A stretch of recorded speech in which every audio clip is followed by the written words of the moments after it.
এখান থেকে আমাকে বের কর। ছাড় ছাড় ছাড়।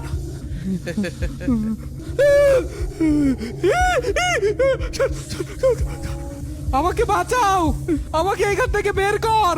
কেন রে? এই ঘর তো তোর খুব পছন্দের। তুই তো এটাই চেয়েছিলি। তুই আমাকে জীবন্ত কবর দিয়েছিলি, আমার ছেলে মেয়েকে এতিম বানিয়েছিস। তুই জাহান্নামে যাবি, আর সেখানেই তোর আসল কবর হবে। না, আমি যাব না। আমাকে বের করো, আমাকে এখান থেকে বের করো।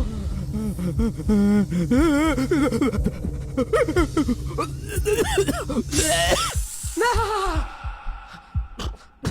হ্যাঁ? স্বপ্ন?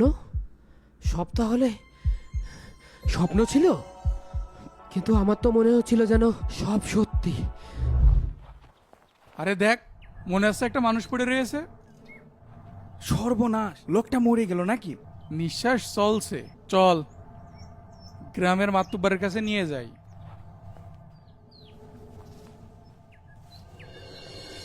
একটু পানি।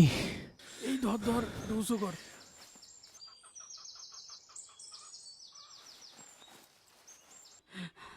কারা তোমার এই অবস্থা করেছে? কবর, জীবন্ত কবর। হ্যাঁ, জীবন্ত কবর? কি বলছো এসব বাবা? ব্যবসায়ী লোকটাকে ওরা ওরা বাঁচতে দিল না। মেয়েটা, ওর মেয়েটা মামনি, ওর জন্য গহনা।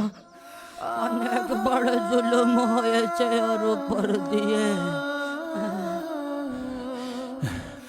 আমানত, খবরটা খবরটা আমাকে পৌঁছাতে হবে। উস্তাদ, কিন্তু এই সোনা আমরা ভাগ করব কখন?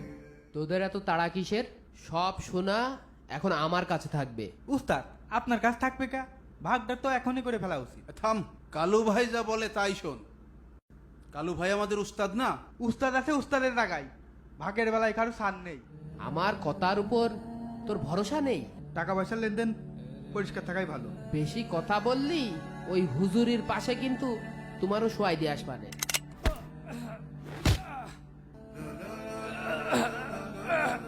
আরে আরে, কি করছিস তোরা? নিজেদের মধ্যে ঝামেলা করিস না। আমার কথার উপর যে কথা বলবে তার পরিণতি কিন্তু ভালো হবে না। সব এখানে চুপচাপ বসে থাক। এক সময় এই গ্রামের মানুষ